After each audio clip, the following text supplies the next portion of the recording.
ჩემი პირველად ჩამოსვლის მიზეზი მართალი რომ გითხრათ პოლონეთში თავიდან ეს იყო ალბათ იძულებითობა, რომელიც ცხოვრება აიძულებს ადამიანს. ყველას კარგად მოგეხსენებათ რა დრო იყო 90-იან წლებში. და როგორც მარტო მე კი არა, როგორც ჩემი კოლეგები, ამხანაგები იძულებული იყვნენ დაგვეტოვებია დროებით, თუმცა საქართველოს საზღვრები. ეს იყო 94 წელს. კარუსლე დავჯექით თუ ყველა. ოჯახები ხალხი ცოლ-შვილი, ქალები, ბავშვები და მათთან ერთად მეც გამოვემგზავრე. გეგმა იყო რომ დროებით წავალ, ნახავთ და უბრუნდებით უკან. ასე გავყოფილოთ საზღვარგარეთ. უბრალოდ ვნახავ. და მე აუცილებლად დავბრუნდები. სულ იმ იმედით წამოვედი.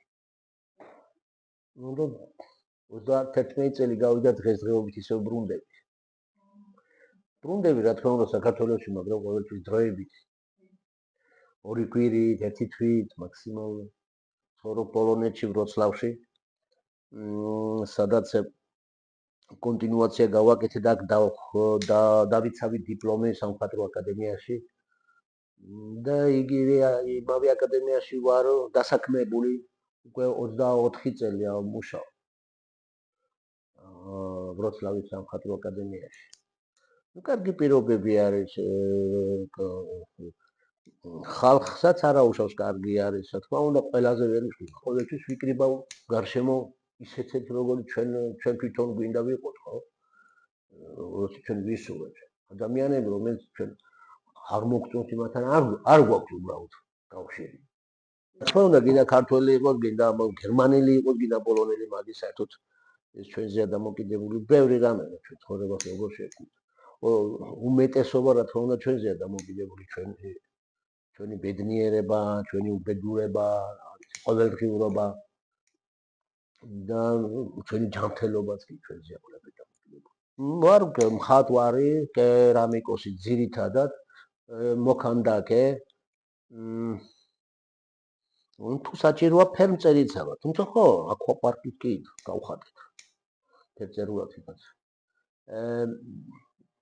ეგ არის ჩემი მე ვაკეთებ იმას, რაც შემიძლია და რაც მეხერხება.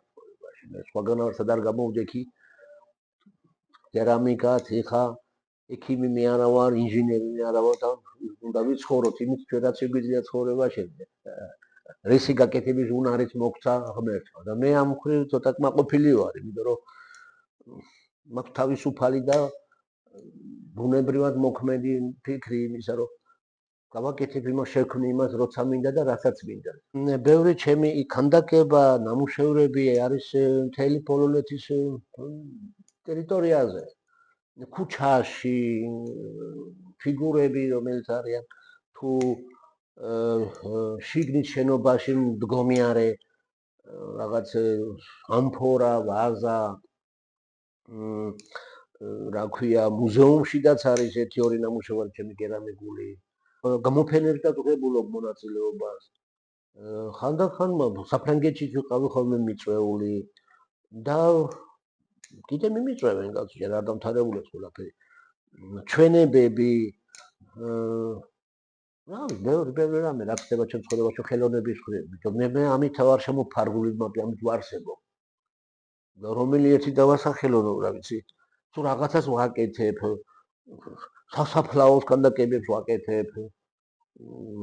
ქალაქმა მომცა დიდი ფართი ცენტრში, საკმარისად ძალიან დიდი ფართი, რომელსაც მომცა ეს რომ ჩემია სამუდამოდ რომ გავარემონტო და თუ მინდა ვიცხოვრო და ჩემი სახელოსნო მექნება მად რა თქმა უნდა. მან მინდა რომ პატარა ატელიე გავაკეთო ფერწერის უკვე. იმიტომ რომ ასაკი მემატება და თიხაზე მუშაობა, ქვაზე მუშაობა და ბეტონზე უკვე ძნელი იქნება, ჩვენ მინდა ნელ-ნელა ფერწერაზე გადავიდე მომავალში.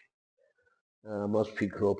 ის გააჩნია შეძლების დაგვარად, როგორ ფიზიკურად მე როგორ შეიძლება ამ ყველაფერს. ყოველთვის აღარ შემიძლება 100 კილოიანი ქანდაკების გადაწევა, გადადგმა და თიხების ზილვა, ხო? და ამიტომ ვფიქრობ, უფლის წყალობით თუ დამცალდა, კიდევ რაღაცა შევქმნა. ვროცლავიდან რომ გავდივართ, დობჟიკოვიცე ქვია. სადაც არის ამათი საკულტო ფილმი გადაღებული პოლონურად როგორც ქვია სამი სვოი, ყველა ჩვენიანი, თუ რაღაც ესე ითარგმნება ქართულად, ხო? და იმის გმირები მე გავაცოცხლე. რეჟისორსაც ვიცნობდი. სილვესტერ ხენჩინსკი კი აღარა იცოცხლე, ერთად გადაღებულიც ვარ და ერთად ძალიან ჩემთვის ძალიან საამაყო იყო იმ დროს, როდესაც ის გავაკეთე და რომ ჩამოხსნეს ფარდა და საზეიმო ვითარება. ქალაქის პრეზიდენტად არის როცლავის ღერბი, კედელზეა დღეს გავაკეთე 20 წლის უკან. არიან სხვადასხვა კერამიკული ფიგურები, კერძო შესყიდულები, ვარშავა იქნება თუ პოზნანი. კერძო კოლექციებშიც აქვს ხალხს ჩემი ნამუშევრები.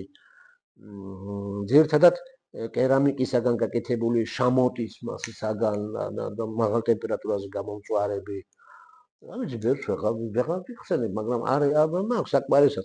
ადრე რასაც ვაკეთებდი, მაგრამ უფრო ვფიქრობ მომავალზე. მაქვს კიდევ ერთი ორი პროექტი, რომელიც უნდა განვახორციელოს იერონელა. მე დავამთავრე საქართველოში იყო ესეთი სამხატვრო მცხეთის სამხატვრო კერამიკული სკოლა ერქვა. თუ ტექნიკუმი ესეთი რაღაცა იყო, მაშინ ძალიან ბავშვი ვიყავით თქმით. 15 კლასი რომ დავამთავრე, წავედი მე ღამის სკოლა იქ დავამთავრე და 15-16 წლის ვიყავი.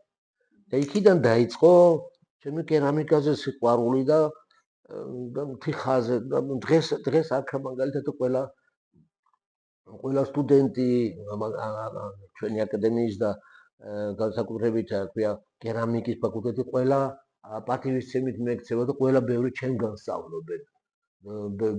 ბევრი გამიგონია ხოლმე ერთმა ქალბატონმა მითხრა გავიგო კრაკოვში ერთმა გოგომ თქვა რომ ჩემი ნატრა იყო რომ ბატონგერის მოსწავლე ყოფილიყავ და არ ამისულდა. ეგით ეს მე სიამონა რა თქმა უნდა, ხო? ბევრი დიპლომი რომ დაუციათ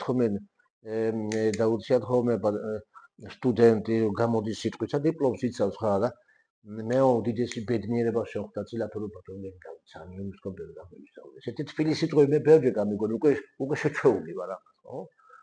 ესე იგი ეს რაღაცას ნიშნავს, ესე იგი უქმად არ მოსულა რა ქვეყანაზე, რაღაცა ფუნქცია მაქვს, ხო? სტუდენტებთან ურთიერთობა ადამიანებთან და ამის გარდა კიდევ მე თვითონ ქმნი ის რაც მინდა. მაგრამ ცხოვრება არის, ცხოვრებასაც ხო უნდა გაუძღვეძი, ფინანსურად უნდა იარსებო, ხანდახან ვიღებ ისეთ შეკვეთებს, რომელიც სულაც არაფერს აუძნო, მაგრამ ფულის მომტანია. ეკლესიისთვისაც მეკეთებია ხოლმე რომის პაპის იან პავლეს სიცამა გაკეთებული, ძალიან ლამაზი მშვენიერია და პავლოვიცაში არის ვროცლავში კედელზეა. მე ძალიან ცოტა გული მტკივა და წუხვარ იმას, რომ ჩვენ ქვეყანაში ვერ ფუნქციონირებ.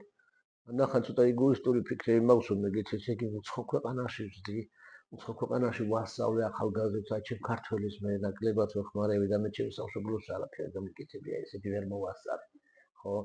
სიამოვნებით მე ფიქრობ ხოლმე არა მე თქვი რა ის ავარ მე თქვი ეგოისტი, ესეთი მარტო ჩანს დასამარხად უნდა წავიდე იქ ამ მე დავიქნები, როცა გარდავიცვლები, სულ არ მეჩქარება იმ ქვეყანაზე, საქართველოში უნდა ვიყო დამარხული, ვისთავად ცხადია, ჩემს იმერეთში. ხო და არ მომეცა იმის რომ მე ქართველებისთვის უფრო მეტი გული მეჩვენებია და ჩემი ამ დასგაზე ამოყვანა და ძველი კულტურა და ჭურების კეთებაც მე მეხერხება და 14 ჭური მაგ გაკეთებული აქვს და 10 მიწაშია ჩაყრილი და დანარჩენები დგას როგორც ამფორა, დღეს ღვინო კეთდება იმაში. იმ ჭურებში. ძირითადად პოლონელები, რომელიც ქართული წესით უნდათ რომ ღვინო დააყენონ. და ეხლაც აყენებენ ამ ღვინოს, არის ეგეთი. ერთი ჭური კიდე სავსე აქვს ღვინით. მე დავდივარ ხოლმე და მომაქვს ხოლმე იმიდან ღვინო. ისე შევპირდით ერთმანეთს რომ შენი სიცოცხლის ბოლომდე მე შენ ვინო უნდა მაძლიო ხოლმე. არა, ქართულ ღვინოს არაფერს შეედრება კაცო, კი არა, მაგრამ ეს ვიცი რომ არის სუფთა 1 გრამი არ შაქარიაში და არ წყალი არ არის სუფთა ღვინოა და რო დავლეთ მაგას მეორე დღეს ვიცი რომ კარგათა ვარ. თუნდაც თავი ამტკივა. ამიტომ მიყვარს ეს გვი. იმერლეს რო გიყვარს ხოლმე ჩვენ წყალი, ჭაჭა ეგეთ, ესე არა, სუფთა უნდა იყოს. სათქმელი მე ჩემი ქართველების ყოველთვის მაქვს მიდრობით. მთელი სანათესაო იქ ყავს, ჩემი ძმები იქ არიან, ჩემი ძმისშვილები, ოჯახები და ყველა რა. მე ის ჩემი ნაწილია, მე იმათი ნაწილია. კილომეტრებს არ აქვს მნიშვნელობა, გულია მთავარ. მე ცხოვრობ, მე დღისით პოლონეთში ცხოვრობდა, რომ ძინავს საქართველოში ცხოვრობ. ეგ არის ჩემი ბოლო სიტყვა, მე მეყვარს ჩემი ქვეყანა და სულ მეყვარება გაკეთდა. რა ვიცი, შეიძლება საიქიოშიდაც მეყვარს.